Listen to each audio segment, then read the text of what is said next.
தேவனானதற்கு துதியும் கனமும் மகிமையும் உண்டாவதாக. கர்த்தராகிய இயேசு கிறிஸ்துவின் நாமத்தினாலே வாழ்த்துக்களை தெரிவித்துக் கொண்டேன். இன்றைய செய்தியினுடைய தலைப்பு நம்முடைய விசுவாசம் உயிர் பெறட்டும். நம்முடைய விசுவாசம் உயிர் பெறட்டும். நம்முடைய விசுவாசங்கள் உயிர் பெறட்டும் என்ற தலைப்பின் கீழாக தேவனுடைய வார்த்தையை நாம் தியானம் செய்து பார்க்க போகிறோம். நம்முடைய விசுவாசங்கள் எப்படிப்பட்டதாக இருக்கிறது? நம்முடைய விசுவாசம் சின்னதா இருக்கிறதா, பெருசா இருக்கிறதா? இயேசு கிறிஸ்து சொல்லும் பொழுது கடுகு விதை அளவாவது என்ன செய்ய வேண்டும் என்றால் விசுவாசம் இருக்குன்னு சொல்லி பேசுகிறாரே, அந்த விசுவாசத்தை காண்போம் என்று வேதாகத்தில் நாம் பார்க்க முடியும். பெரிய விசுவாசம், அற்ப விசுவாசம், ரட்சிப்புக்கேற்ற விசுவாசம், கிரியையில்லாத விசுவாசம், மாயமற்ற விசுவாசம், பெறலுள்ள விசுவாசம், வெளியேறப்பட்ட விசுவாசம், மகா பரிசுத்த விசுவாசம், இயேசுவை பற்ற விசுவாசம், பொதுவான விசுவாசம், அருமையான விசுவாசம் என்று இப்படி தேவன் பகிர்ந்து கொடுத்த விசுவாசம். இப்படி விசுவாசத்தை குறித்த அளவில்லாமல் வேதாகமத்தில் எழுதப்பட்டிருக்கிறது. விசுவாசமானது நம்பப்படுவதின் உறுதியும் காணப்படாத நிச்சயமாய் இருக்கிறது. விசுவாசம் இல்லாமல் தேவனுக்கு பிரியமாய் இருப்பது கூடாத காரியம் என்று எழுதப்பட்டது. நம்முடைய விசுவாசம் எப்படி இருக்க வேண்டும் என்றால் செத்து போனதாக இருக்கக்கூடாது. நம்முடைய விசுவாசம் என்ன செய்ய வேண்டும் என்றால் நம்முடைய உயிர் போகிற வரைக்கும் நம்முடைய விசுவாசம் உயிரோடவே இருக்கட்டும். நம்முடைய விசுவாசம் உயிரோடவே இருக்கட்டும். எத்தனையோ பேருடைய விசுவாசங்கள் இன்றைக்கு செத்து போயிருக்கிறது. அவர் செய்த நன்மைகளை மறந்தவர்களாக, அவர் செய்த நன்மைகளை மறந்தவர்களாக தேவன் அருளிய சொல்லி முடியாத ஈவுக்காக அவருக்கு ஸ்தோத்திரம். எல்லாவற்றையும் அவர் நமக்கு செய்திருக்கிறார். இன்றைக்கு வேதாகமத்திலே ஒரு பக்தனை குறித்து நாம் பார்க்க போகிறோம். அவருடைய விசுவாசம் பார்த்தா அதெல்லாம் நம்முடைய வாழ்க்கையிலே வருமா என்று சொன்னால் அதை நம்ம அங்க பார்க்கும் பொழுது அவ்வளவு அருமையாக இருக்கிறது அவருடைய விசுவாசம். அதனாலதான் நம்முடைய விசுவாசம் என்ன செய்ய வேண்டும் என்றால் அவரை ஒப்பிட்டு பார்ப்பது மாத்திரமல்லாமல் தேவ வார்த்தைகளை சற்று ஒப்பிட்டு பார்த்து நம்முடைய விசுவாசம் எப்படி இருக்க வேண்டும் என்றால் உயிர் பெறட்டும். என்ன செய்யட்டும்? உயிர் பெறட்டும். உயர்ந்த உயிர் ஜீவனாய் இருக்கட்டும் என்று வேதாகமத்திலிருந்து நாம் இன்றைக்கு தியானம் செய்து நாம் பார்ப்போம். 2 தீமோத்தேயு 1ஆம் அதிகாரம் அதனுடைய 12ஆம் வசனத்தில் நாம் பார்க்கும் பொழுது 2 தீமோத்தேயு 1ஆம் அதிகாரம் 12வது வசனம் 1:12 2 தீமோத்தேயு அதனிமித்தம் நான் இந்த பாடுகளை அனுபவிக்கிறேன். ஆயினும் நான் வெட்கப்படுகிறதில்லை. ஏனென்றால் நான் விசுவாசித்திருக்கிறவர் இன்னார் என்று அறிவேன். நான் அவருக்கு ஒப்பு கொடுத்ததை அவர் அந்நாள் வரைக்கும் காத்துக்கொள்ள வல்லவராய் இருக்கிறார் என்று நிச்சயத்தும் இருக்கிறேன். நான் விசுவாசித்திருக்கிறவர் இன்னார் என்று அறிவேன். நம்முடைய நம்பிக்கை, நம்முடைய விசுவாசம் உயிரோடு கூட இருக்கிறதா? நான் அவரிடத்தில் ஒப்பு கொடுத்ததை, அந்த வார்த்தையை கவனிக்கும் போது நான் அவரிடத்தில் ஒப்பு கொடுத்ததை அவர் அந்த நாள் வரைக்கும் காத்துக்கொள்ள வல்லவராயிருக்கிறார் என்று நிச்சயித்தும் இருக்கிறேன். நான் விசுவாசித்திருக்கிறேன். எனக்கு பாடுகள் வரும், எனக்கு தீங்குகள் வரும், எனக்கு தொல்லைகள் வரும், எனக்கு இழப்புகள் வரும், எனக்கு பிரச்சனைகள் வரும், எனக்கு கஷ்டங்கள் வரும், எனக்கு நஷ்டங்கள் வரும், எனக்கு பாடுகள் வரும் என்று இந்த பாடுகள் நேரத்திலே எல்லாவற்றையும் நான் அனுபவிக்கிறது மாத்திரமல்லாமல் ஆயினும் நான் என்ன செய்வதில்லை, வெட்கப்படுவதில்லை. நான் விசுவாசித்திருக்கிறவர் இன்னார் என்று அறிவேன். 2024ஆம் ஆண்டு ஜனவரி மாதம் பலவிதமான தீர்மானங்களோடு கூட, பலவித ஜபத்தோடு கூட, பலவிதமான பொருத்தனையோடு கூட, பிரதிஷ்டையோடு கூட ஒவ்வொருவரும் தொடங்கி இருக்கிறோம் வாழ்க்கையை. வாழ்க்கை எப்படி இருக்கிறது? உங்களுடைய வாழ்க்கையும் என்னுடைய வாழ்க்கையும் அந்த விசுவாசத்தை துவக்கிறவரும் முடிக்கிறவருமாய் இருக்கிற இயேசு கிறிஸ்துவை பார்த்து நமக்கு நீதித்திருக்கிற ஓட்டத்தில் நாம் என்ன செய்ய வேண்டும் என்று எழுதப்பட்டிருக்கிறது. தொடர்ந்து மத்தேயு சுவிசேஷம் 15ஆம் அதிகாரம் இயேசு கிறிஸ்து ஊழியம் செய்யும் பொழுது அங்கு ஒரு பெண்மணியை குறித்ததான காரியத்தை சொல்கிறார். மத்தேயு சுவிசேஷம் 15ஆம் அதிகாரம் 17வது 21வது வசனத்திலிருந்து 28வது வசனம் வரை. பின்பு இயேசு அவிட விட்டு புறப்பட்டு தீரு சேதம் பட்டணங்கள் திசைகளுக்கு போனார்.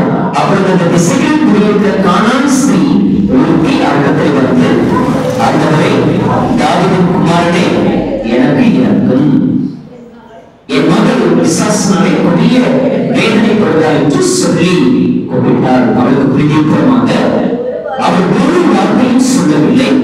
அப்பொழுது அவருடைய சீசர்கள் வந்து, இவள் நம்மை பின்தொடர்ந்து கூப்பிடுகிறாளே, இவனை அனுப்பிவிடும் என்று அவர் வேண்டிக் கொண்டார்கள். அதற்காக காணாமல் போன ஆளுகளாக இஸ்ரவேல் வீட்டாளர்களுக்கு அனுப்பப்பட்டேன் என்று மற்றபடி அல்ல என்றார். அவள் வந்து, ஆண்டவரே, எனக்கு உதவி செய்யும் என்று அவரை பணித்துக் கொண்டார். அவர் அவளை நோக்கி, பிள்ளையின் அப்பத்தை எடுத்து நாய்க்குட்டிகளுக்கு போடுவது நல்லதல்ல என்றார். அதற்கு அவள், நீதான் ஆண்டவரே, ஆகிய நாய்க்குட்டிகள் தங்கள் எச்சமானில் பேசிலிருந்து விடும் துணியில்லால் கொள்ளுமே என்றார். இயேசு அவருக்கு பிரதியுத்தரமாக, ஸ்திரீயே, உன்னுடைய விசுவாசம் பெரியது, நீ விரும்பினபடி எனக்கு தாகம் கடவுள் என்றார். அந்த நேரமே அவள் பாதுகாப்பார். நம்முடைய விசுவாசம் உயிர் பெறட்டும். உன்னுடைய விசுவாசமே பெரியது, விசுவாசிப்பவனே பாக்கியவதி என்று எழுதப்பட்டிருக்க வார்த்தையை நாம் பார்க்க முடியும். விசுவாசம் நம்ம இடத்தில் எப்படிப்பட்டதாக இருக்கிறது? நீ கொஞ்ச நேரம் மட்டும் விசுவாசம் இருக்குதா? இங்க இருந்து போனதுக்கு அப்புறம் விசுவாசம் மாறிவிடுதா? ஒரு நாளைக்கு இருக்கிறதா? அல்லது 2 நாளோ 3 நாளோ 1 வாரமோ 10 நாளோ 1 மாசமோ இல்ல 1 வருஷம் வரைக்கும் இருக்குதா? விசுவாசம் கொஞ்சம் வேற இடம் போனவனே மாறி போயிருக்கிறதா? ஆகவே கூடாது. இந்த விசுவாசத்தை துவக்கிறவரும் அவர் தான், முடிக்கிறவரும் அவர் தான். இந்த விசுவாசத்தை துவக்குகிறவர் முடிக்கவர் என்றார் இயேசு கிறிஸ்து. ஒரு பக்தனை குறித்து நாம் பார்க்கும் பொழுது அவருடைய வாழ்க்கையில இருந்ததான அந்த விசுவாசம், தேவன் மீது வைத்திருக்கிற அந்த விசுவாசம் எந்த அளவுக்கு அவருடைய வாழ்க்கையே உயிர் பெற்றது என்பதை நாம் இன்றைக்கு வேதாகமத்திலிருந்து நாம் தியானம் பண்ணி பார்ப்போம். எல்லாருமே தெரிந்து கொள்ளுங்கள். பக்கம் 649, பக்கம் 649 யோபின் புத்தகம் 19ஆம் அதிகாரம் 1லிருந்து அதில் 27 வசனங்கள் இருக்கிறது. நான் 1லிருந்து 27 வசனங்கள் வரை அதிலே நம்முடைய சிந்தைகள், நம்முடைய எண்ணங்கள், நம்முடைய எல்லா காரியங்களும் அதிலே விசுவாசத்தோடு கூட, அந்த பயபக்தியோடு கூட, அந்த நம்பிக்கையோடு கூட வசனங்களை பயபக்தியாய் கேட்டால் மாத்திரமே அது உயிர் பெறும் என்பது அது சந்தேகம் இல்லை. ஏனோ தானும் படிச்சு போனீங்கன்னா அது உயிர் பெறாது. அந்த உயிர் பெறக்கூடிய வார்த்தைகளை நாம் அந்த இடத்திலே நாம் பார்க்க முடியும். அந்த யோகனுடைய விசுவாசத்தை நாம் பார்க்க முடியும். யோகனுடைய நண்பர்கள் யோகனுடைய யோகனை வருத்தப்படுத்தினார்கள். யோகனுடைய அறிமுகம் மாணவர்கள் அவரை அந்நியராக நினைத்தார்கள். அவருடைய வீட்டில் ஜனங்கள் யோகனை துன்பப்படுத்தி பேசினார்கள். அவருடைய இனச்சன பந்துக்கள் எல்லாம் அவரை தவறாகவே பேசினார்கள். இங்க இருக்கிற எல்லாருமே அதை அனுபவித்திருக்கலாம். சில பேருக்கு நல்ல உறவு இருக்கலாம், நல்ல இனச்சன பந்துக்கள் இருக்கலாம், நல்ல செய்திகள் இருக்கலாம். ஆனாலும் இதை சில நபர்களாக நாம் அதிலே அனுபவித்திருக்க கூடும். இந்த யோகனுடைய வாழ்க்கையிலே அந்த விசுவாசத்தை எவ்வளவு பெரிதாக மாற்றுகிறார் என்று நாம் பார்க்கும் பொழுது யோகனுடைய புத்தகம் 19ஆம் அதிகாரம் 1, 2, 3 யோக பிரதியுத்தரமாக, நீங்கள் எந்த மட்டும் என் ஆத்மாவை வருத்தப்படுத்தி வார்த்தைகளாலே என்னை நேசிக்கிறீர்கள் நோக்குவீர்கள். இப்போதும் கர்த்தர் என்னை நிந்தித்தீர்கள். நீங்கள் எனக்கு கடினம் உணவும் காண்பிக்கிறதுனாலே என்ன இல்லாமல் இருக்கிறது, வெட்கம் இல்லாமல் இருக்கிறது என்று ஒரு சொல்ல நாம் பார்க்க முடியும். வார்த்தை எவ்வளவு மிக முக்கியமாக இருக்கிறது. உயர்ந்தவர்களை பார்த்தா ஒரு வார்த்தை பேசவே இல்லை. அவர் என்ன தப்பு பண்ணாலும் அவர்களை குறித்து என்ன செய்வதில்லை, சொல்றதே கிடையாது. அவர் என்ன காரணம் என்ன இருக்குது, கையில பணம் இருக்கிறது, அவர் கையில என்ன இருக்கிறது, பொருள் இருக்கிறது. அவர் ஒருத்தனை பார்த்து திருடே அப்படின்னு சொல்லிட்டாங்கன்னா உடனே அவர் சொன்னவன் யாரு, பெரிய ஆளு. அந்த பெரிய ஆளு, அந்த பணக்காரர், அந்த வசதி படைத்தவர், அவருக்கு திருடன் என்று இல்லாததை குறித்து சொன்னால் ஆமா அவன் திருடன் தான் அப்படின்னு என்ன செய்யும், இந்த உலகம், இந்த சமுதாயம் என்ன செய்து கொள்ளும், ஆமா ஏற்றுக்கொள்ளும். ஆனா இந்த யோபுடைய பக்தனுடைய வாழ்க்கையிலே அவருடைய வாழ்க்கை எப்படி தொடங்கினது, அவருடைய வாழ்க்கை எப்படி முடிகிறது, அந்த வாழ்க்கையில் இடையே நடந்தது என்ன, அவர் தேவனிடத்தில் எந்த அளவுக்கு விசுவாசம் வைத்திருந்தார் என்பதை நாம் பார்க்க முடியும். அவர் கூட இருக்கும் பொழுது, அவர் கொஞ்சம் நல்லா இருக்கும் பொழுது என்ன சொல்லுவாங்க, கொஞ்சம் நல்லா இருந்தா என்ன சொல்லுவோம், நம்மளே என்ன சொல்லுவோம், அதே வேதனை, பாடு, கஷ்டம், இழப்பு, நஷ்டம் எல்லாம் வந்தா என்ன சொல்லுவாங்க, என்ன பாவம் பண்ணாலும், என்ன அநியாயம் பண்ணாலும், என்ன அக்கிரமம் பண்ணாலும், ஏதோ ரொம்ப மோசமான இந்த குடும்பம் ஏதோ மோசமான காரியம் செஞ்சிருக்கு, அதனால என்ன நடந்தது சொல்லுவாங்க இல்லையா. யோபு என்ன செய்தார், தேவனை பற்றிய குறைவு சொன்னதும் இல்லை இல்லையா. தேவன் மீது எந்த அளவுக்கு அவர் பயபக்திக்குரியவராக இருக்கிறார், பாவம் செய்யவில்லை என்று வேதம் சொல்கிறார். அவர் நீதிமானார், அவர் உத்தமராய், அவர் தேவனோடு கூட சஞ்சரிக்கிறவர், அவர் தேவனோடு கூட வாழக்கூடியவராய், தேவனோடு கூட இருந்த பொழுது அவருடைய வாழ்வை பிற்காலங்களில் இரட்டத்தனையான ஆசீர்வாதங்களை அவர் சுதந்திரித்தார். 4வது தலைமுறை வரைக்கும் அவர் கண்டார் என்று நாம் பார்க்கிறோம். காரணம் அந்த விசுவாசம். என்னது அந்த விசுவாசம். இப்ப சாத்தான் என்ன வைத்தான் என்றால், அவர் மீது கண் வைத்து விட்டான். யார் வைத்தது கண்? சாத்தான் கண் வைத்தான். பிள்ளைகள் போய்விட்டார்கள். இப்பொழுது அவருடைய இழப்புகளை பார்க்க முடியும், அவருடைய உடலில் வந்த பலவீனங்களை நாம் பார்க்க முடியும். இப்படிப்பட்ட சூழ்நிலைகளெல்லாம் யோபுடைய விசுவாசத்தை நாம் பார்க்க வேண்டும். நாம் 2024ஆம் ஆண்டிலே இறுதி நேரத்திலே நாம் நெருங்கிக் கொண்டிருக்கிறோம். 2025 அல்லது இயேசு கிறிஸ்துவின் வருகையோ அல்லது நம்முடைய மரணமோ இருக்கும் என்றால் நிச்சயமாகவே நாம் எப்படிப்பட்டவர்களாக இருக்க வேண்டும் என்றால் விசுவாசமுள்ளவர்களாக தான் நாம் இருக்க வேண்டும். அதில் எந்த மாற்றமும் இல்லை. சரி, இதை குறித்து நாம் தொடர்ந்து வேதாகமத்தில் நாம் பார்க்கும் பொழுது அதனுடைய நீங்கள் எந்த மட்டும் என்னுடைய ஆத்மாவை வருத்தப்படுத்தி வார்த்தைகளாலே முடிக்கிறீர்கள். வார்த்தை நமக்கு இல்லையா? நீ பேசுகிற ஒவ்வொரு வார்த்தைக்கு என்ன செய்ய வேண்டும்? நான் பேசுகிற ஒவ்வொரு வார்த்தைக்கும் கணக்கு ஒப்புக்க வேண்டும். வேதாகமத்தில் நாம் பார்க்கும் பொழுது நீதிமன்ற 29:20 வாசிக்கும் பொழுது தன் வார்த்தையை வாசிக்கும். நீதிமொழிகள் 29:20 தன்னுடைய வார்த்தையில் பதறுகிறதான மனுஷனை கண்டாயானால் அவனை நம்புவதை பார்க்கிலும் மூடனை என்ன செய்யலாம்? நம்பலாம். வார்த்தையில் என்ன செய்யக்கூடாது? பதறக்கூடாது. என்ன செய்யக்கூடாது? அப்ப என்ன இருக்குது உள்ளுக்குள்ள? அந்த ஒரு போல்ட்னஸ், அந்த ஒரு தீரி, அந்த வார்த்தைகளை பேசும் பொழுது, அந்த வார்த்தைகளை சொல்லும் பொழுது நம்ம எப்படிப்பட்டவர்களாக இருக்க வேண்டும்? காரணம் நமக்குள்ளாக நான் விசுவாசிக்கிறவர் நான் என்று நான் செய்கிறேன். அறிவேன். நமக்கு ஞானம் இல்லை, அவர்தான் தர. நமக்கு புத்தி இல்லை, அவர்தான் தர. நமக்கு அறிவு இல்லை, அவர்தான் தர. நமக்கு விவேகம் இல்லை, அவர்தான் தர. எல்லா நன்மைகளும் தரக்கூடியவர் அவர்தான். வார்த்தையை தரக்கூடியவர் கூட எல்லா நன்மைகளும் தரக்கூடியவர் அவர்தான். தன்னுடைய வார்த்தையாலே பதறுகிறதான மனுஷனை என்ன செய்யாத?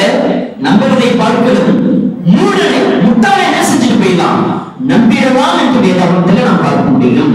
சிலருடைய வார்த்தைகள் கடினமான வார்த்தைகளாக, நயவசனிப்பான வார்த்தைகளாக, இச்சகமான வார்த்தைகளாக வேதாகமத்தில் எழுதப்பட்டிருக்கிறது. நீங்க எது வரைக்கும் உங்க வார்த்தையினாலே எந்த மட்டும் உங்களுடைய வாழ்க்கை நீங்க என்ன செய்வீங்க? வருத்தப்படுத்துறீங்க. இந்த ஆண்டிலே நீங்க பேசுகிற வார்த்தையினாலே யாராவது வேதனை அடைந்தாங்களா? உங்க வார்த்தையினால ஒரு ஆத்மா உள்ள வந்ததா? உங்க வார்த்தையினால ஆத்மாவை வெளியே ஓடிச்சா? அது யோசிச்சுமா? இவ்வளவு ஆத்மா தேவனுடைய அந்த வார்த்தை, இயேசு கிறிஸ்துவின் அந்த வார்த்தை. இங்க நம்ம பார்க்கிறோம், இன்னைக்கு எஸ் அனிஷ் முன்பதாக வேதத்தை வாசிப்பார். எத்தனை பேர் அதை கவனிச்சு தெரியாது. அந்த மத்திய கிழக்கு சுவிசேஷம் 8ஆம் அதிகாரம் அதனுடைய கடைசி வசனத்தை வாசிக்க வேண்டாம். எங்களுடைய எல்லையை விட்டு போங்க அப்படின்னு அந்த ஜனங்க அந்த பட்டணத்தை என்ன பண்ணாங்க? விரும்பி கொண்டார்கள். எந்த எல்லையை யார் விடக்கூடாது? இயேசுவின் எல்லையை விட்டு போகும்படி வேண்டிக் கொண்டார். நம்முடைய எல்லை வீடு இல்லையா? நம்முடைய எல்லை நம்முடைய ஊர் இல்லையா? நம்முடைய எல்லை நாம தானே அந்த எல்லை. இந்த எல்லையில இயேசு கிறிஸ்து இருக்கிறதா? வசனம் இருக்கிறதா? வார்த்தையினாலே துரத்தி விட்டுட்டோமா? இன்னொரு இடத்துல பார்க்கிறோம், இயேசுவை அந்த எல்லையிலே இருக்கும்படி வேண்டிக் கொண்டார். 2 காரியம். ஒன்று வேண்டிக் கொண்டார், போகும்படி வேண்டிக் கொண்டார்கள், இருக்கும்படி வேண்டிக் கொண்டார். வார்த்தை மிக மிக மிக மிக முக்கியமாக இருக்கிறது. குடும்பத்தில் வரும் அந்த நேரத்தில் உடனே ஒரு 5 நிமிஷம் தான் உடனே என்ன செஞ்சிருவோம்? மன்னிப்பை பெற்றுக் கொள்வோம். சில வார்த்தைகளாலே காயம் நேரிட்டு இருக்கிறது. சில வார்த்தைகளாலே மன்னிக்கிற குணங்கள் இல்லாமல் இருக்கிறது. சத்துருவாய் மாறி இருக்கிறோம், பகையாளர் மாறி இருக்கிறோம், விரோதியாக மாறி இருக்கிறோம். வார்த்தையினாலே வார்த்தை மிக மிக முக்கியம். தேவனுடைய வார்த்தை, வேதாகமத்திலே தேவனுடைய சில நல்ல வார்த்தைகளை நாம் பார்ப்போம். கடினமான வார்த்தை, நயமான வார்த்தை, இச்சகமான வார்த்தை, கெட்ட வார்த்தை, மோசமான வார்த்தை, அழிக்கிற வார்த்தை, சொன்ன ஒரு வார்த்தை போய் தூக்க மாட்டீங்க, பிள்ளைங்க போய் விஷம் குடிச்சிருங்க. ஆசிரியர் ஏதோ ஒரு வார்த்தை சொல்லிட்டார். நேற்று 9வது வகுப்பு மாடியில் என்ன செய்தார்? 2வது மாடியிலிருந்து குதிச்சு இறந்து இப்படி ஏகப்பட்ட விஷயங்கள் பார்க்கிறோம். வார்த்தை, வார்த்தை எப்படிப்பட்டதாக இருக்கிறது? யோபு புத்தகம் 6ஆம் அதிகாரம் 25வது வசனம். யோபு என்ன சொல்கிறார் என்றால், நீங்கள் எந்த மக்களுடைய ஆத்துமாவை வருத்தப்படுத்தி வார்த்தைகளாலே என்ன செய்கிறீர்கள்? நொறுக்குகிறீர்கள் என்று சொன்னாரே. இப்பொழுது தொடர்ந்து பார்ப்போம். யோபு புத்தகம் 6ஆம் அதிகாரம் 25. போதுமான சமயமான வார்த்தைக்கு என்ன உண்டு? ஆஹா, சில அதிகாரிகள் பேசினார், சில குடும்ப தலைவர் பேசினார், குடும்ப தலைவி பேசினார், சில நடிகைகள் பேசினார். எப்படி இருக்கலாம்? பல பேருக்கு அப்படியே ரொம்ப அப்படியே பவரா இருக்குது, வளமா இருக்குது. ஆனால் வேதம் சொல்றது சமயமான வார்த்தைகள் என்ன இருக்குது என்றால் வல்லமை இருக்கிறது. தேவனுடைய வசனத்தை தினமும் தியானம் பண்ணுங்க. அதை எப்ப தியானம் பண்ணுங்க? இரவும் பகலும் எனக்கு பேசுங்க, எனக்கு பேசுங்க, எனக்கு பேசுங்க. என் வாழ்க்கையில் எனக்கு என்ன கொடுங்க? வல்லமையை கொடுங்க. 1 கொரிந்தியர் 3ஆம் அதிகாரத்தை இல்ல அதை சொல்லிக்கிட்டே வரும். எனக்கு தெரியும் ரிசல்ட் டைம் இல்ல, ஞாபகம் வந்து வரமாட்டேங்குது. நல்லா திக்க கூடாது இல்லையா? தேவனுடைய வார்த்தையை நம்ம என்ன செய்யணும்? தீர ஞானத்தோடு செமையான வார்த்தையை என்ன உண்டு என்றால் வல்லமை உண்டு. என்ன உண்டு? வல்லமை உண்டு. தேவனுடைய வார்த்தையில் என்ன இருக்கிறது? வல்லமை இருக்கிறது. அதை நாம் மறந்துவிட வேண்டாம். இன்னும் கூட 2-3 நாள் இருக்கு இல்லையா? இரவும் பகல் தெரியுது. என்ன செய்யுது? ஒரு வார்த்தையை படித்து அந்த வல்லமை பெற்றுக் கொள்ளும். தேவையில்லாத சில வார்த்தைகளை பேசிட்டோம். அதனால என்னதான் உண்டு? நோவுதான் உண்டு, வேதனை தான் உண்டு. தேவனுடைய வார்த்தையில் என்ன உண்டு என்றால் வல்லமை உண்டு. என்ன சொல்றாரு? யாத்திரை நீங்க வருத்தப்படுகிற அளவுக்கு, நுறுக்கிற அளவுக்கு வார்த்தை அமைந்திருக்கு. எத்தனை பேருடைய இருதயங்களை நொறுக்கி வைத்திருக்கிறோம். ஆபரேஷனே செய்யலாம் இல்லையா? பணமே செலவு பண்ணாம, கத்தியே போடாம என்ன பண்ணிருக்கிறோம்? வார்த்தைகளால நொறுக்கி வைத்திருக்கிறோம். நீதிமொழிகள் 15ஆம் அதிகாரம் 23வது வசனத்தில் வாசிக்கின்றது. அந்த வார்த்தை எப்படிப்பட்டதாக இருக்கிறது என்று பாருங்கள். நீதிமொழிகள் 15:23. கொஞ்சம் வேறும் சொல்லி நான் நிறைவு செய்ய ஆசைப்படுகிறேன். நீதிமொழிகள் 15ஆம் அதிகாரம் 23வது வசனம். 15:23. வாய்மொழியினால் மகிழ்ச்சி உண்டாகும். ஏற்ற காலத்தில் சொன்ன வார்த்தை எவ்வளவு நல்லது. பார்த்தீங்களா? மனுஷனுக்கு தன் வாயின் மொழியினாலே என்ன உண்டாகுது என்றால் மகிழ்ச்சி உண்டாகும். ஏற்ற காலத்தில் சொன்ன வார்த்தை எவ்வளவு கெட்டதாக இருக்கிறது அப்படின்னு இருக்குது. நல்லதாக தேற்ற நல்ல ஒரு ஆலோசனை சொன்னீங்க. உடைய தகப்பனார் மறுப்பதற்கு முன்பதாக சொல்றார். ஒரு 2 நாளுக்கு முன்பதாக ஆயத்தப்படுத்துங்க, தயார்படுத்துங்க. ரொம்ப மழை காலங்கள் கொஞ்சம் பிறகுலாம் வரும். ஏன்னா அந்த ஏற்ற நேரத்தில் சொல்ல ஒரு வார்த்தை ரொம்ப நல்லது. ஒவ்வொரு வார்த்தையும் நமக்கு எப்படிப்பட்டதாக இருக்கிறது? நல்லதாகவே இருக்கிறது. தேவனுடைய வார்த்தை என்ன இருக்கிறது என்றால் நல்ல வார்த்தைகளாக மனமகிழ்ச்சி உண்டாக்குகிற ஒரு வார்த்தையாக இருக்கிறது. நீதிமொழிகள் 16ஆம் அதிகாரம் 24வது வசனத்தில், நீதிமொழிகள் 16ஆம் அதிகாரம் 24, இனிய சொற்கள் தேன் போல ஆத்மாவுக்கு மதுரமும் எலும்புகள் எப்படிப்பட்டதாக இருக்கிறது என்றால் ஔஷதமாய் இருக்கிறது. நம்முடைய வாழக்கூடிய வாழ்க்கைக்கு மதுரம் நிறைந்த ஒரு வாழ்க்கை, ஔஷதம் நிறைந்த ஒரு வாழ்க்கை. ஔஷதம்னா நம்முடைய மருந்து மாத்திரையா இருக்கு. அப்படிப்பட்ட ஒரு வார்த்தைகளாக இனிய சொற்கள். ஆரம்பத்துல நம்ம மானே தேனே அப்படின்னு எவ்வளவு அழகாக பேசுவோம். அப்புறம் கொஞ்சம் போனதுக்கு அப்புறம் சொல்றதெல்லாம் மூஞ்சியா இதெல்லாம் வா இதுவா அப்படின்னு பேசுவோம் இல்லையா?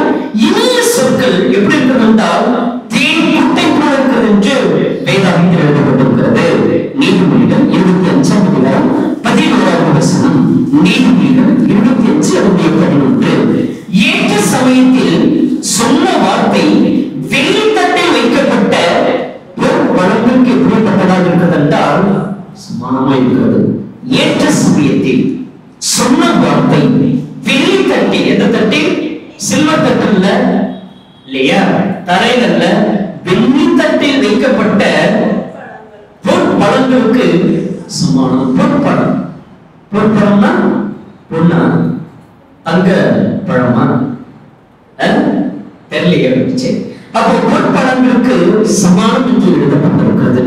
தொடர்ந்து வேதாகமத்தில் வாசிக்கும் பொழுது பிரசங்கின் புத்தகம் 10ஆம் அதிகாரம் 12, பிரசங்கின் புத்தகம் 10ஆம் அதிகாரம் 12ஆம் வசனம் நாம் வாசிக்கும் பொழுது, ஞானிகளுடைய வாய்மொழிகள் தயை உள்ளவைகள், முதலுடைய உதடுகளோ அப்படி விழுங்கும். பிரசங்கின் புத்தகம் 12ஆம் அதிகாரம் 11ஆம் வசனம்.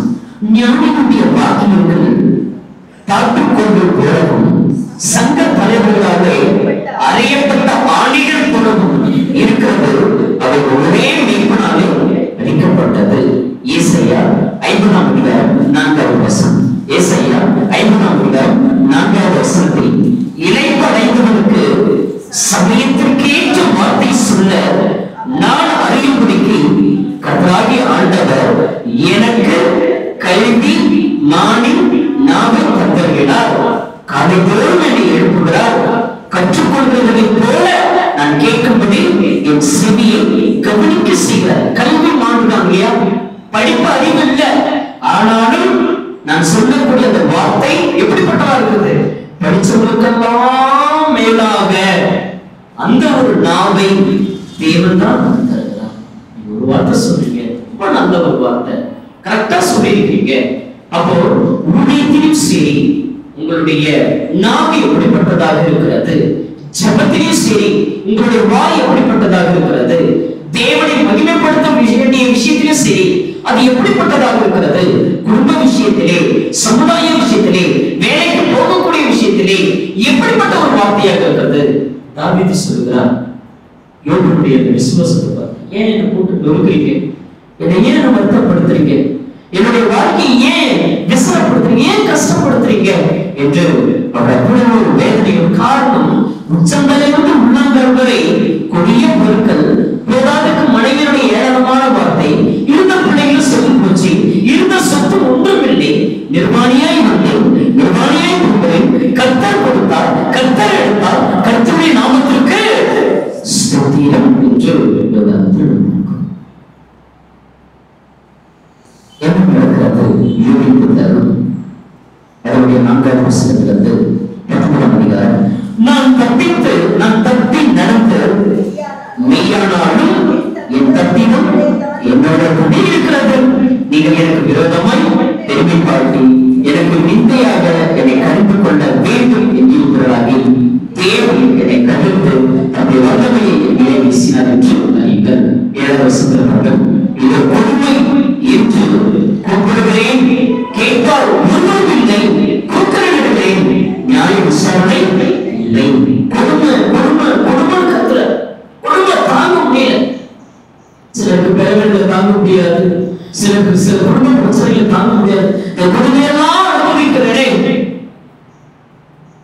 இந்த கொடுமையெல்லாம் அனுபவிக்கிறேன். எவ்வளவு ஒரு வேதனையாக இருக்கும் யோசிச்சு கொண்டு விசுவாசத்தை. அதுக்கப்புறம் அந்த வாயிலிருந்து என்னெல்லாம் வார்த்தை வருகிறது என்று பார்ப்போம். இதோ புதுமை என்று கூப்பிடுவேன், கேட்பார் ஒன்றும் இல்லை. இந்த மனைவி எங்க இருக்கணும்? எங்க ஒருத்தர் இல்லை. இருந்த அந்த நண்பர்கள் எங்கே? சொந்த பந்தம் எங்கே? அவரை கொடுத்ததான வார்த்தை கொஞ்சம் முன்னாடி நீங்க போய் படிச்சு பார்த்தீங்கன்னா, அவருக்கு நடந்து போகும் பொழுது முதிர்ந்தவர்கள் கூட என்ன செய்வாங்களாம்?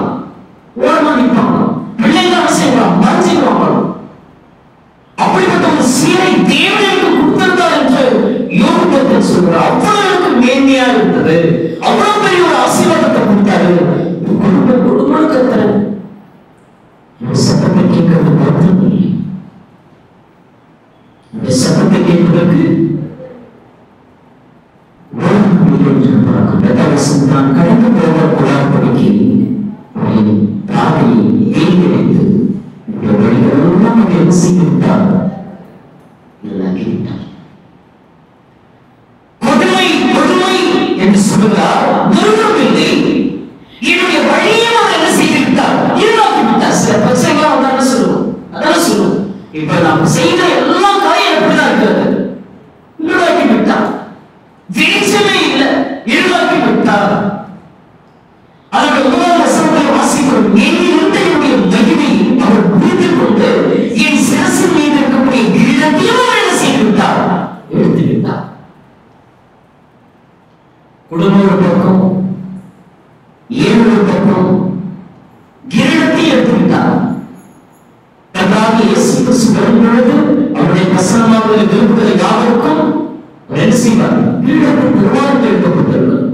ஜீவ கிரீடம் வேண்டுமா? நீதி கிரீடம் வேண்டுமா? இல்லையா? நம் ஜெயம் பெறுகிறவனும் என்ன செய்வான் என்றால் அவனுக்கு கிரீடங்களை வைப்பதாக இயேசு கிறிஸ்து சொல்லியிருக்கிறார். எனக்கு வைத்திருந்த அந்த கிரீடத்தையும் அவர் என்ன செய்து விட்டார் என்றால் எடுத்து விட்டார். அதனுடைய 10வது வசனத்தில் அவர் என்னை 4 புறத்திலும் நாசமாக்கினார், நான் அற்று போகிறேன், என் நம்பிக்கை ஒரு செடியை போல பிடித்து போட்டார். என்னை இருளாக்கி விட்டார், என்னை எடுத்து விட்டார், என்னை நாசமாக்கி விட்டார், என்னை பிடித்து விட்டார். 2024ஆம் ஆண்டு சில குறைகளும் சில இழப்புகளும் சில நன்மைகளும் சில ஆசீர்வாதம் வரும் பொழுது நீங்க ஒரு நாளும் தேவனுடைய வார்த்தையை என்ன செய்ய வேண்டும் என்றால் எவ்வளவு உயர்த்தினான், எவ்வளவு தாழ்த்தினான், அவரை மட்டுமே என்ன செய்ய வேண்டும் என்றால் சார்ந்திருக்க வேண்டும். எவ்வளவு உயர உயர அவருடைய உயர்த்த நடத்த என்ன செய்ய வேண்டாம்? அவரிடத்திலே நாம் இன்னும் அதிகமாக எட்டி உதவி செய்யணும். நம்முடைய நம்பிக்கை எவ்வளவு பிடிக்கி போகணும் என்று சொல்லுங்கள். யோபு தான் பட்ட பாடுகள் கஷ்டங்கள் எல்லாம் தன்னுடைய சோதனைகள் எல்லாம் அவர் சொல்லிக் கொண்டிருக்கிறதை நாம் மறந்துவிட வேண்டாம். 11ஆம் வசனத்தில் அவர் தமது கோபத்தை என் மேல் என்ன செய்தார்? எரிய பண்ணினார். என்னை தம்முடைய சத்துருக்களின் ஒருவனாக எண்ணிக் கொள்கிறார். அவருடைய தண்டு படைகள் ஏகமாய் நோக்கி எனக்கு விரோதமாக தனது வழியை உயர்த்தி என் கூடாரத்தை சுற்றிலும் பார்வை നൽകിனார்கள். 13ஆம் வசனத்திலிருந்து இப்பதான் சகோதரர்களாக நாம் பார்க்கிறோம், ரிலேஷன்ஷிப்ஸ் நாம் பார்க்க போகிறோம். 13ஆம் வசனத்தில் என் சகோதரரை என்னை விட்டு தூரப்படுத்தினார், எனக்கு அறிமுகமானவர்கள் எனது அந்நியராய் போனார்கள், என்னுடைய பண்பு ஜனங்கள் விலகி போனார்கள், என் சிநேகிதர் என்னை மறந்துவிட்டார், என் வீட்டு ஜனங்களும் என் வேலைக்காரிகளும் என்னை அந்நியராக இருந்தார்கள். அவருடைய பார்வைக்கு நான் பரதேசியன். நான் என்னுடைய வேலைக்காரனை கூப்பிடுகிற போது அவன் எனக்கு உத்தரவு கூட என் வாயினாலே நான் அவனை கெஞ்ச வேண்டியதாயிற்று. என்னுடைய சுவாசம் என்னுடைய மனைவிக்கு வேறுபட்டிருக்கிறது. என்னுடைய கர்ப்பத்தின் பிள்ளைகளுக்காக நான் நினைச்சுகிறேன் என்றால் பிரதிபிக்கிறேன். சிறு பிள்ளைகளும் என்னை அசட்டை பண்ணுகிறார்கள். நான் எழுந்தால் அவர்கள் எனக்கு விரோதமாக பேசுகிறார்கள். என்னுடைய பிராண சிநேகிதர், என்னுடைய உயிர் சிநேகிதர் எல்லாரும் என்னை வெறுக்கிறார்கள். நான் சிநேகித்தவர்கள் எனக்கு விரோதிகளானார்கள். என்னுடைய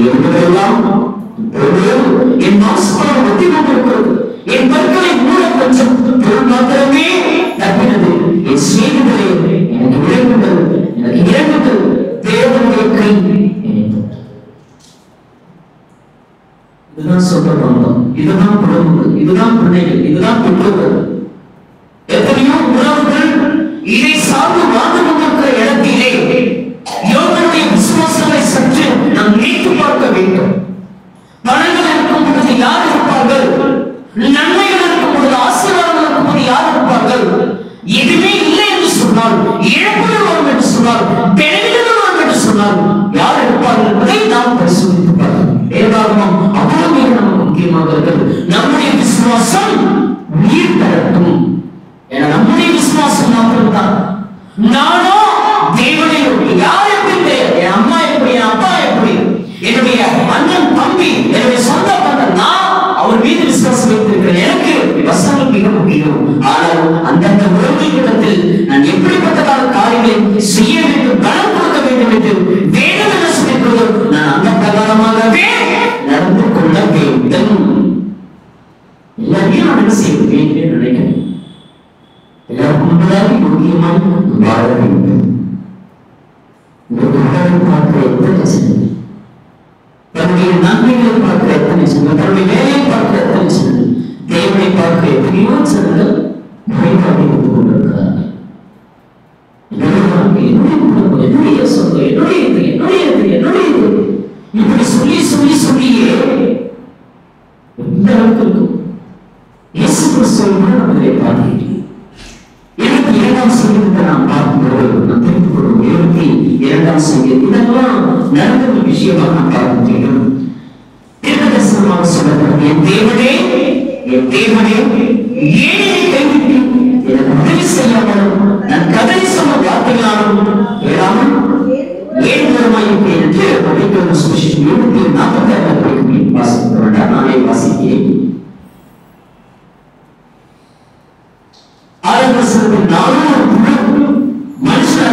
மனுஷனாலே முடிக்கப்பட்டு ஜனங்களால் அவமதிக்கப்பட்டு இருக்கிறேன். 23ஆம் அதிகாரம் 35-36 நாம் பார்க்க முடியும்.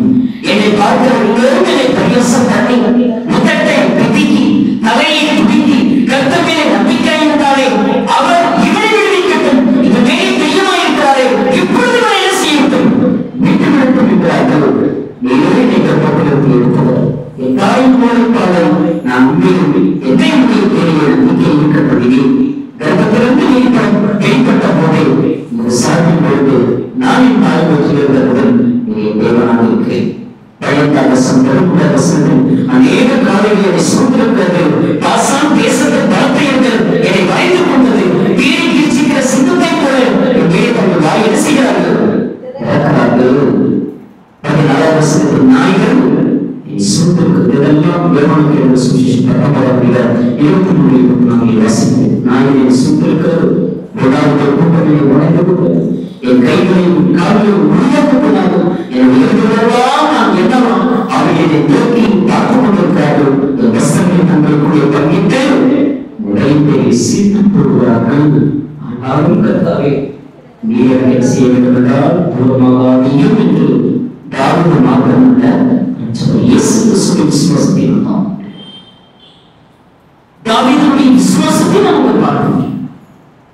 யோபுடைய வாழ்க்கையிலே அந்த விசுவாசத்தை நாம் பார்த்தோம். 2024ஆம் ஆண்டு நான் உறவுகளை கொடுத்திருக்கிறார், நான் வாழ்க்கையை கொடுத்திருக்கிறார். இந்த நல்ல வாழ்க்கையிலே தேவனே அதிகமாக அவரை மாத்திரமே சார்ந்த என் விசுவாசத்தை எங்க அப்பா மாற்றுவதா, என் விசுவாசத்தை எங்க அம்மா மாற்ற முடியுமா? இல்லை. என்னுடைய விசுவாசம் எனக்குள்ள இருக்கு. அந்த விசுவாசத்தை நாம் சரியாக காத்துக்கொள்ள வேண்டும். வார்த்தைகளால் என்ன செஞ்சிடாதீங்க, இந்த ஆண்டிலே ஒருத்தரையும் வேதனைப்படுத்துறாங்க. வார்த்தை ரொம்ப மிக மோசமாக இருக்கு. உங்களுடைய வார்த்தை அது வல்லமையுடைய வார்த்தை. உங்களுடைய வார்த்தை இனிய சொற்களுடைய வார்த்தை, ஏற்ற சமயத்தில் சொல்லக்கூடிய ஒவ்வொரு வார்த்தையாக அது தைரியமான ஒரு வார்த்தை. அந்த வார்த்தை எப்படிப்பட்டதாக இருக்கிறது என்றால், இதை படைத்தவனுக்கு சமயத்திற்கு ஏற்று சொல்லக்கூடிய ஒரு வார்த்தையாக உங்களுடைய வார்த்தையெல்லாம் காணப்பட வேண்டும். இதெல்லாம் பார்த்த எல்லா உலகங்களையும் பார்த்து பொறுமையா ஒன்று சொல்றாரு. என்ன சொல்றாரு? இந்த புத்தகம் 19ஆம் அதிகாரம் என்ன சொல்றாரு பாருங்க. 23ஆம் வசனத்திலிருந்து, நான் இப்பொழுது சொல்லும் வார்த்தையை எழுதப்பட்டால்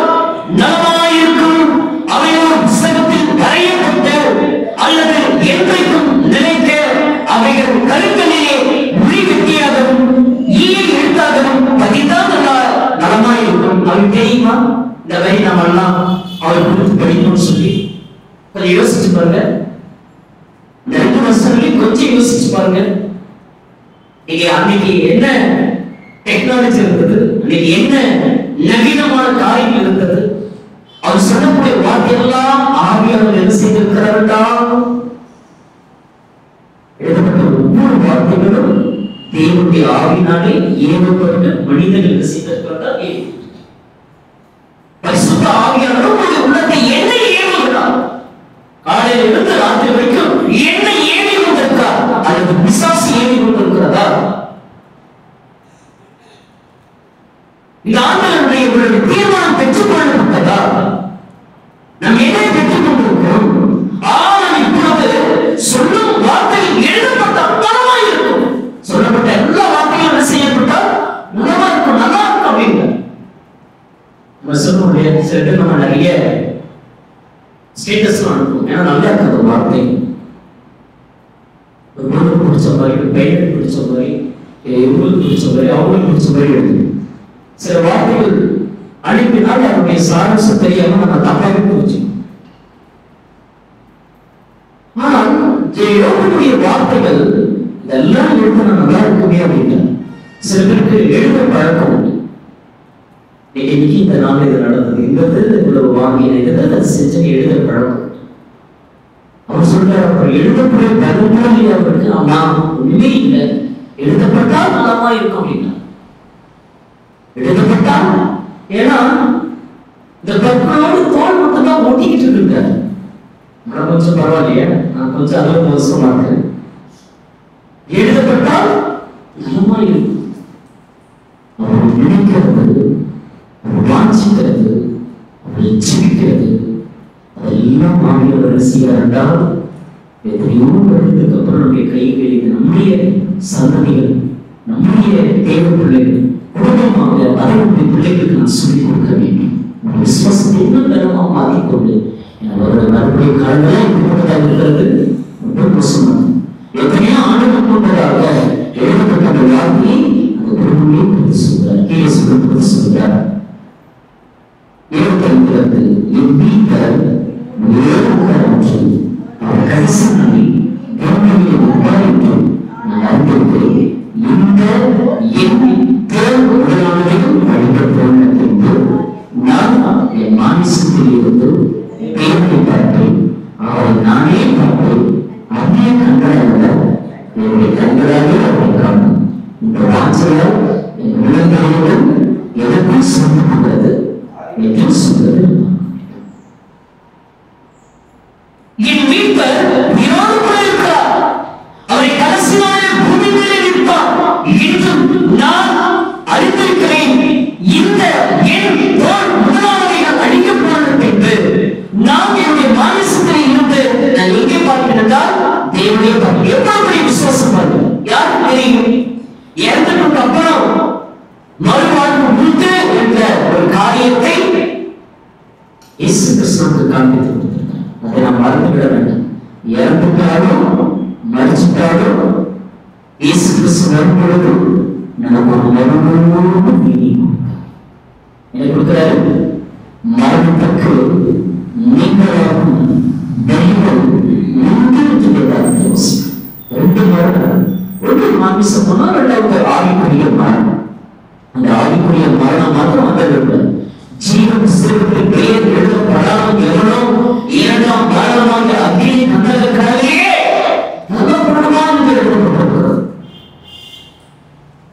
என்னுடைய வார்த்தை உண்மையை உண்டால் நீங்கள் மரணத்தை காண்பதில்லை. இயேசு கிறிஸ்துவை நீங்கள் விசுவாசித்தால் மரணத்தை காண்பதில்லை.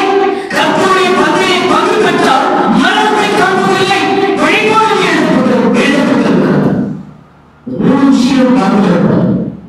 இயேசு கிறிஸ்துவின் வார்த்தையை உங்களுக்குள்ளே உண்டானதுதான். வீட்டு கடை, அந்த கடை, இந்த கடை, அது நான் இயேசு கிறிஸ்துவின் வார்த்தை இருந்தால் உங்களுக்கு மரணம் இல்லை. இயேசுவே விசுவாசித்தால் உங்களுக்கு என்ன இல்லை? மரணம் இல்லை. இயேசு விசுவாசித்தால் மரணம் இல்லை. நாளை உயிர்த்தெழுதலும் யாராக இருக்கிறால் நாளை உயிர்த்தெழுதல் யாராக இருக்கிறேன்? யோவானுக்கு சுவிசேஷம் 10 11ஆம் அதிகாரம் 2 வாக்கியம் சொல்கிறது. யோவான் சுவிசேஷம் 11ஆம் அதிகாரம் மாதாவை சொல்லும் பொழுது 25 நானே உயிர்த்தெழுதலும் ஜீவனுமாய் இருக்கிறேன், என்னை விசுவாசிக்கிறவன் மரித்தாலும் பிழைப்பான், என்னை விசுவாசிக்கிறவன் மரித்தாலும் பிழைப்பான். எத்தனையோ பேர் நம்பி வாழ்ந்து கொண்டிருக்கிறோம், எத்தனையோ ஆசைகளை நம்பி வாழ்ந்து கொண்டிருக்கிறோம், எத்தனையோ நாளை நடிகையை நம்பி வாழ்ந்து கொண்டிருக்கிறோம், எத்தனையோ குடும்பங்களை நம்பி வாழ்ந்து கொண்டிருக்கிறோம், எத்தனையோ சுகங்களை நம்பி வாழ்ந்து கொண்டிருக்கிறோம், வேலையை நம்பி படிப்புகளை நம்பி வேலை சொல்வது என்னை விசுவாசிக்கிறவன் மரித்தாலும் பிழைப்பான் என்று எழுதப்பட்டிருக்கிறது. இயேசு கிறிஸ்து இயேசு கிறிஸ்து மருத்துவர்களுக்கு உயிர்த்தெழாது என்றால் நம்முடைய பிரசன்னம் உண்டாக சொல்றது, நம்முடைய விசுவாசம் பேசி என்று சொல்றது. அப்ப இயேசு என்ன பண்ணாரு? அப்ப உயிரோடு இயேசு கிறிஸ்து நம்ம என்ன செய்ய வேண்டும் என்றால் நம்ம விசுவாசிக்கிறோம், கடைசியாக விசுவாசிக்கிறோம். உங்களுடைய விசுவாசத்தை பார்த்து என்ன செய்யணும்? மற்றவர்கள் உழைப்பு இருக்க வேண்டும். உங்களுடைய விசுவாசத்தை பார்த்து உங்களுடைய நம்பிக்கையை பார்த்து என்ன செய்யக்கூடாது? நீங்கள் பார்க்கிற நிகழ்ச்சியை பார்த்து இதுபோல தொடர்புல எத்தனை செய்யணும்? ஓடி போகிறதுல கண்ணவனை தொட்டதுல போகை இருக்க வேண்டும். விசுவாசத்தை புரிவதாக இருக்க வேண்டும். நாம் யாருக்கால் விசுவாசி, நாம் யாருக்கால் பிரசித்தோம், நாம் யாருக்கால் நீதிமான், நாம் யாருக்கால் தேவனுடைய பிள்ளைகள். நம்முடைய விசுவாசம் என்ன செய்ய வேண்டும்? மீண்டும் தொடர்ந்து ஒரு 19 வாக்கியம் சொல்கிறது. அவரை நானே பார்த்தேன், அந்நிய கண்களால் என் கண்களாலே அவரை காணும். இந்த வாசலாலே உணர்ந்தவர்களாக சொல்கிறோம். சில படுக்கையில் இருக்கிறவங்க பார்த்தீங்கன்னா அந்த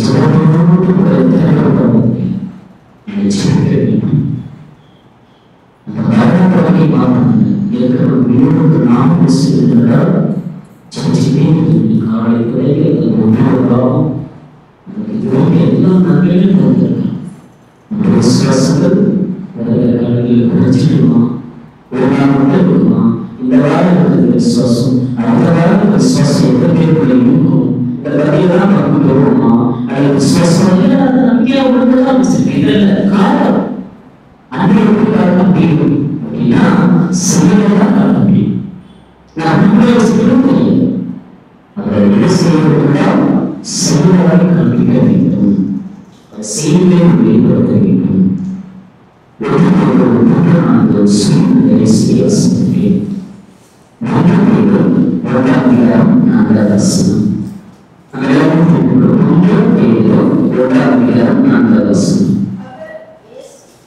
அவர் இயேசு கிறிஸ்து மரித்தோரிலிருந்து எழுந்ததினாலே அழியாததும் மாசற்றதும் வாடாததுமாகிய சுதந்திரத்திற்கு ஏதுவாக ஜீவனுள்ள நம்பிக்கை உண்டாகும்படி தமது மிகுந்த இரக்கத்தின்படியே நம்மை மறுபடியும் சேர்க்கிறார். அவர் இயேசு கிறிஸ்து மரித்தோரிலிருந்து எழுந்ததினாலே அழியாததும் மாசற்றதும் வாடாததுமாகிய சுதந்திரத்திற்கு ஏதுவாக ஜீவனுள்ள நம்பிக்கை உண்டாகும்படி தமது மிகுந்த இரக்கத்தின்படியே நம்மை மறுபடியும் சேர்க்கிறார். கடைசி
எப்படி விஷயம் இருக்குமா?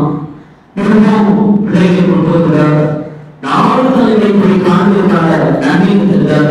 இதெல்லாம் நாம நினைக்கிற மாதிரி இது போன்று இது நேரத்து மொத்தம் என்ன சொன்னாலும் மொத்த துறை என்ன சொன்னாலும் நம்மளை ஆட்கொள்ளலாம். விசுவாசிக்கவே நமக்கு மேலாக தேவ தன்மை, தேவ மகிமை, தேவ நன்மை இருக்கிறது என்பதை நாம் அறிந்துவிட வேண்டாம்.